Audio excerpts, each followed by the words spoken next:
السلام عليكم البنات، كيف دايرين؟ لاباس عليكم؟ راكم زينين؟ نتمنى تكونوا بصحه جيده وانتم تشاهدوا هذا الفيديو. اليوم غادي نشارك معكم ميني فلوغ، يعني بعيدا عن الكوزينه والطبخ.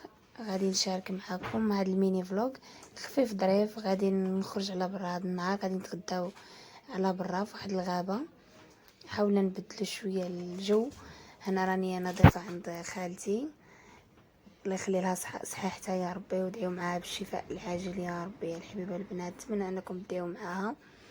كما كتشوفون اتجهنا مباشره للغابه، واحد المنطقه عندها بحال الغابه كما كتشوفوا، هي غابه الناس كيخرجوا فيها كياكلوا يتغداو، كاين اللي كيديروا فطور الصباح تما.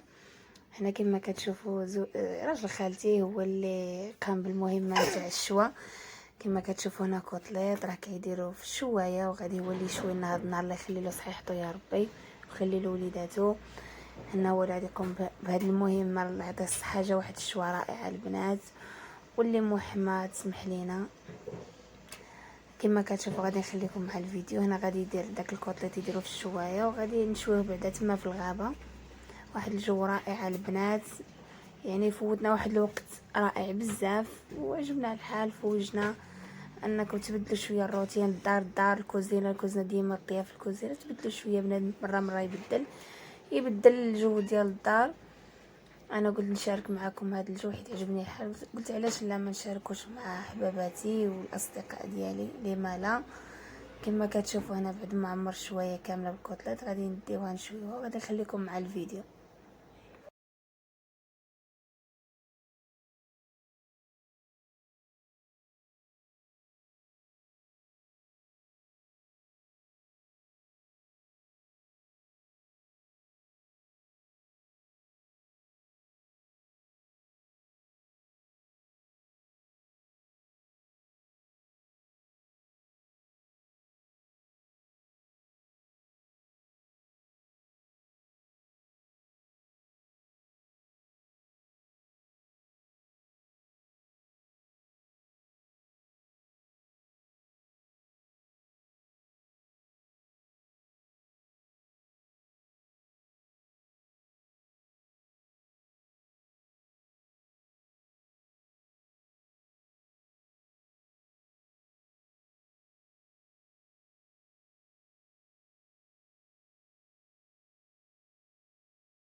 كما كتشوفوا البنات هنا عاوتاني الدجاج نفس الطريقه ديال الكوتليت. هنا ما شرملناه ما والو، كاين اللي كيديروا مشرمل، وحنا فضلنا غير نغسلوه بالحامض والملحه فقط، وخلينا يستقطر مزيان صافي، وشوينا مباشره بالملح وصافي فقط.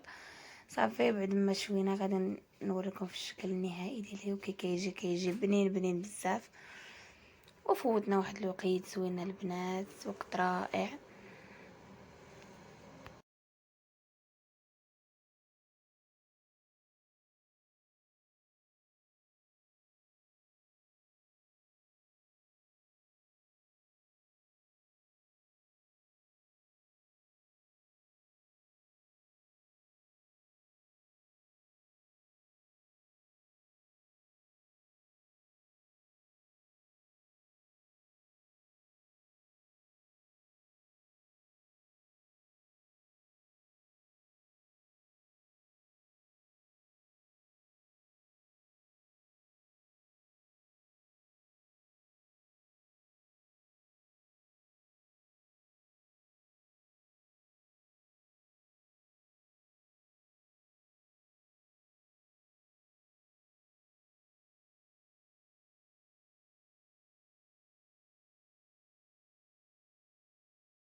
صافا البنات كما كتشوفوا انا راجل خالتي الله يخليلو صحيحته يا ربي، راه هو اللي يقوم بالشوا، هو اللي قام بالمهمه هذا النهار. دعيو مع ربي يخليلو صحيحته حتى هو.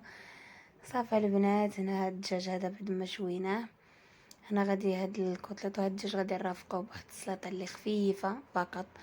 هنايا درنا مطيشه مع الخيار، غادي نقطعوه رقيق صافي، وغادي نرافقوه مع داك الكوتليط ومع داك الدجاج. وغادي نشارك معكم الشكل النهائي ديال الطبله ديالنا اللي تغدينا بها على برا. داكشي البنات خفيف ويعني وتحاولوا تبدلوا الجو ديال الدار. كما كتشوفوا هذا هو الدجاج اللي شاركت معكم، جا الشكل النهائي ديالو رائع وبنين وما خلينا حتى شي حاجه. الله يخلي له صحيحته يا ربي، وكنشكرهم بزاف وشكرا على حسن الضيافه. ونتمنى البنات على الميني فلوغين الاعجاب ديالكم، وان شاء الله غادي نبقى نشارك معكم ميني فلوغ خفاف وقصار. كنشكركم بزاف ونتلاقاو في فيديو جديد ان شاء الله، والسلام عليكم.